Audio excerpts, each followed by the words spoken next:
ఓం శ్రీ పరమాత్మనే నమః. అథ అష్టమోऽధ్యాయః. అక్షరబ్రహ్మయోగః. అక్షరము బ్రహ్మము అను రెండు పదములను భగవంతుని యొక్క గుణసహిత గుణరహిత స్వరూపములను తెలుపును. అలాగే భగవంతుని యొక్క ఓం అను నామమును కూడా అక్షరము బ్రహ్మము అని పిలుస్తారు. ఈ అధ్యాయంలో భగవంతుని యొక్క గుణసహిత గుణరహిత రూపములు ఓంకారము వర్ణింపబడింది. కనుకనే ఈ అధ్యాయానికి అక్షర బ్రహ్మయోగము అని పేరు. ఓం శ్రీ పరమాత్మనే నమః. అథ అష్టమోऽధ్యాయః. అక్షర బ్రహ్మయోగః. అర్జున ఉవాచ కిం తద్బ్రహ్మ కిమధ్యాత్మం కిం కర్మ పురుషోత్తమ అధిభూతం చ కిం ప్రోక్తం అధిదైవం కిముచ్యతే. అర్జునుడు పలికాడు, ఓ పురుషోత్తమ, బ్రహ్మ అనగానేమి, అధ్యాత్మం అంటే ఏమిటి, కర్మ అనగా ఏమిటి, అధిభూతమని దేనికి పేరు, అధిదైవము అని దేన్ని అంటారు. అధియజ్ఞః కథం కోత్ర దేహేస్మిన్ మధుసూదన ప్రయాణకాలే చ కథం జ్ఞేయోసి నియతాత్మభిః. ఓ మధుసూదన, అధియజ్ఞం అంటే ఏమిటి, ఆ అధియజ్ఞము ఈ శరీరమునందు ఎట్లా ఉంటుంది, అంత్యకాలమున అనగా శరీరాన్ని వదిలేసే సమయంలో మనస్సును పరమాత్మయందు లగ్నము చేసిన యోగులు నిన్నెట్లా తెలుసుకొనగలరు. శ్రీ భగవానువాచ అక్షరం బ్రహ్మ పరమం స్వభావోధ్యాత్మముచ్యతే భూతభావోద్భవకరః విసర్గః కర్మ సంజ్ఞితః.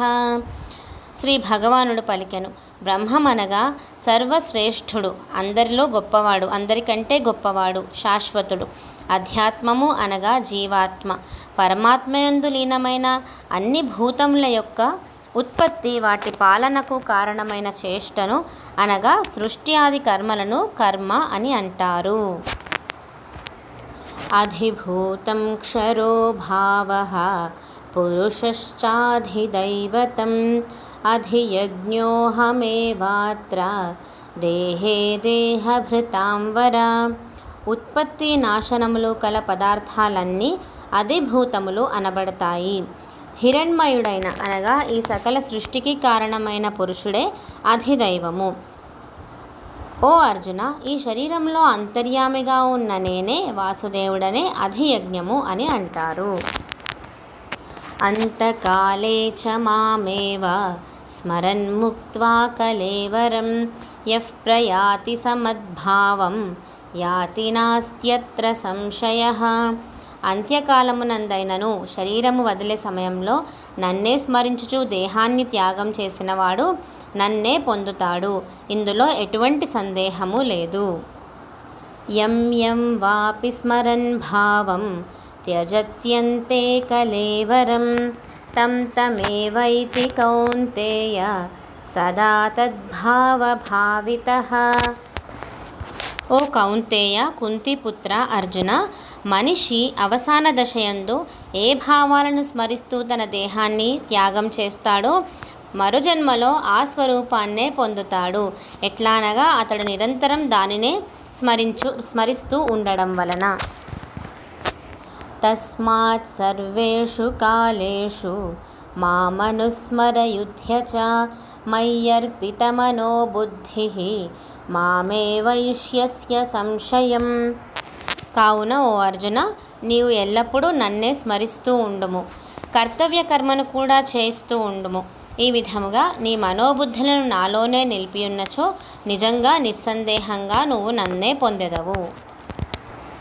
అభ్యాసయోగయుక్తేన చేతసా నాన్యగామినా పరమం పురుషం దివ్యం యాతి పార్థానుచింతయన్.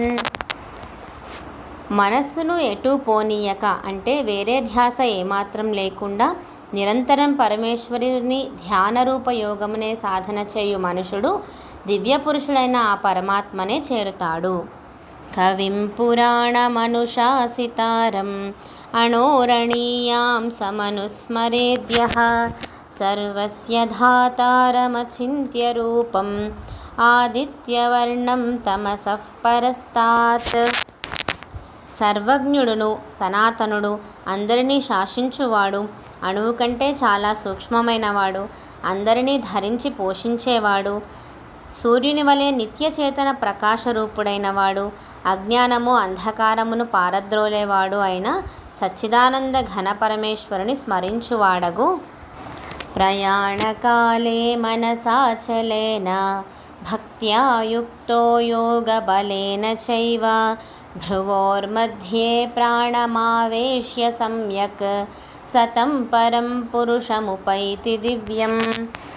అటువంటి పరమభక్తుడు అంత్యకాలమునందు యోగబలము చేత రెండు కనుబొమ్మల మధ్యన అనగా భృకుటి మధ్యమున ప్రాణములను స్థిరంగా నిలిపి నిశ్చలమైన మనస్సుతో స్మరించుచు దివ్యస్వరూపుడును పరమపురుషుడును అయిన పరమాత్మనే చేరును.